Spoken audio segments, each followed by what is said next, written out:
சூரத்து தௌபாவுடைய 26வது திருவசனத்தில் அல்லாஹு தஆலா அஷ்ஹுருல் ஹுரும் என்பதாக இன்ன இத்தத்த ஷுஹூர் இன்னல்லாஹ் இஸ்னா ஷஹரன் ஃபி கிதாபில்லாஹ் என்று 12 மாதங்களில் 4 மாதங்கள் அது சங்கையான மாதம் என்பதாக அல்லாஹ் தஆலா குறிப்பிட்டிருக்கிறார். அதில் 3 மாதம் தொடர்ச்சியாக வருகிறது. ஜுல்காதா, ஜுல்ஹிஜ்ஜா, முஹர்ரம். ரஜப் அது தனித்து வருகிறது.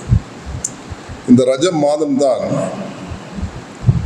அது அல்லாஹ் தஆலா சஹாபாக்கள் ஹபஷாவுக்கு, எத்தியோப்பியா என்று நாங்கள் இன்றைக்கு அழைக்கிறோம், நோக்கி ஹிஜ்ரத் செய்தார்கள் 5ஆம் ஆண்டு. அதில் ரசூலுல்லாஹி அலைஹி வஸல்லம் அவர்களுடைய மகள் ஹதரத் உஸ்மான் ரலியல்லாஹு அன்ஹு ஒரு கையா உஸ்மான் ஹிஜ்ரத் செஞ்ச நேரத்தில் நபி அவர்கள் கண்ணீர் வடித்து அழுதார். என்னுடைய மகள் லூத் அலைஹிஸ்ஸலாத்துக்கு பிறகு ஒரு குடும்பமாக ஹிஜ்ரத் செய்யக்கூடிய ஒரு சந்தர்ப்பத்தை கொடுத்தான் என்ற ஒரு ஆனந்த கண்ணீராகவும் மகளை விட்டு பிரிவதுடைய அந்த துக்கமாகவும் நபி அவர்களுக்கு. அதே போல இந்த இஸ்ரா 10ஆம் ஹிஜ்ரி 3ஆம் மாதம் நபித்துவம் கிடைத்து இஸ்ரா மேராஜில் சுப்ஹானல்லதி அஸ்ரா பி அப்தி லைல மினல் மஸ்ஜிதில் ஹராம் மஸ்ஜிதில் அக்ஸா என்ற இந்த இஸ்ரா இரா பயணமும் அந்த மேராஜுடைய நபி அவர்கள் அல்லாஹ்வை தரிசித்த பாக்கியத்தையும் அல்லாஹ் தஆலா இந்த மாதத்தில் நசீவாக்கினார். கிப்லா பைத்துல் மக்தஸ், பைத்துல் முகத்தஸ், முகத்திஸ், மக்திஸ் என்று அழைக்கிறோம். இன்றைக்கு எந்த பைத்துல் மக்திஸ் ஒரு சோதனையாக முஸ்லிம் உம்மாவுக்கு அல்லாஹ் தஆலா ஏற்படுத்தி இருக்கிறான். ஹதரத் அவர்கள் சொன்னது போல இமாமுனா ஷாஃபி ரஹ்மத்துல்லாஹ் அவர்கள் அந்த கஸால தான் பிறந்ததாகவும் சொல்லப்படுகிறது. அந்த சிறப்பான அந்த பயணத்தை அல்லாஹ் தஆலா இந்த மாதத்தில் ஏற்படுத்தி கொடுத்தான். கிப்லாவுடைய திசையை அல்லாஹ் தஆலா ஹரத்தை நோக்கி இந்த மாதத்தில் தான் ஹிஜ்ரி 2 அல்லாஹ் தஆலா.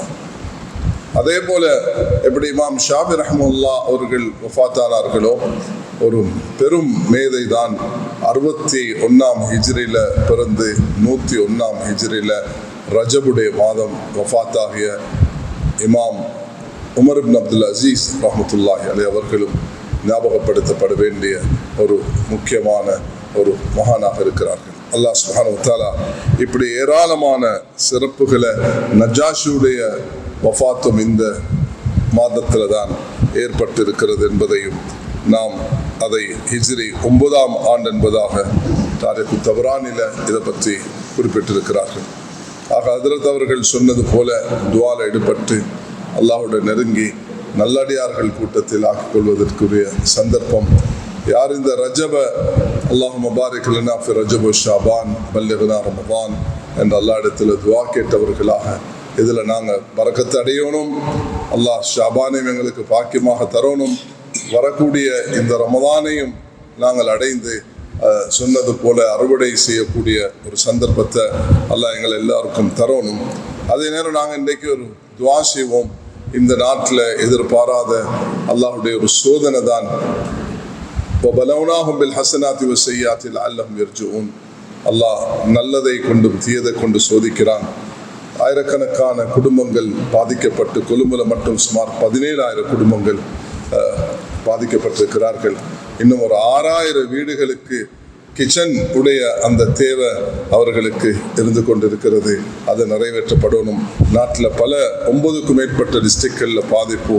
6 லட்சம் மக்களுக்கு மேலே பலத்த சோதனைக்கு உள்ளாக்கப்பட்டிருக்கிறார்கள். இந்த நேரத்தில் 600க்கும் மேற்பட்ட உயிர் சேதங்கள் ஏற்பட்டிருக்கிறது. எங்களோட மக்களுக்காக வேண்டி நாங்கள் இடத்துல கண்ணீர் வடித்து துஆ செய்யக்கூடிய அதே நேரத்தில் நல்லா இருக்கக்கூடியவர்கள் மாஷா அல்லாஹ் யாரெல்லாம் அது எங்களை பெரிய பள்ளியும் கூட இதில் பாரிய பங்களிப்பு செய்திருக்கிறது. இந்த நாட்டில் உள்ள மஸ்ஜிதுகள் எல்லாம், அது முஸ்லீம் கல்ச்சர் டிபார்ட்மெண்ட்டும் ஜமியத்துல் உலமாவும் மஸ்ஜிதுகளும் ஃபெடரேஷன்களும் பெரிய பள்ளியும் மாஷா அல்லாஹ் தன்னுடைய பங்களிப்பை சிறப்பாக செய்திருக்கிறார்கள். யாரெல்லாம் செய்கிறார்களோ அவர்களுக்கு அல்லாஹ் தஆலா மேலும் மேலும் பரக்கத் செய்து இந்த கஷ்டப்பட்ட மக்களை அல்லாஹ் தாலா இந்த விமோசனத்தில் வெளியாக்கி இதுக்கு பிறகு எங்களுக்கு இப்படி ஒரு சோதனை வராமல் அல்லாஹ் எங்களை பாதுகாத்து வைக்கணும் என்று நாங்கள் எல்லோருக்கும் துஆ செய்வோம். இதில் மரணித்த எங்களுடைய அன்பு சகோதரர்கள், உறவினர்கள், நெருங்கியவர்கள், அவர்களுக்கு அல்லாஹ் தாலா ஷஹாதத்துடைய அந்தஸ்து நசீபாக்குவானாக. வாஹிர் தஅவானா அல்ஹம்துலில்லாஹி ரப்பில் ஆலமீன். வஸ்ஸலாமு அலைக்கும் வரஹ்மத்துல்லாஹி வபரகாத்துஹு.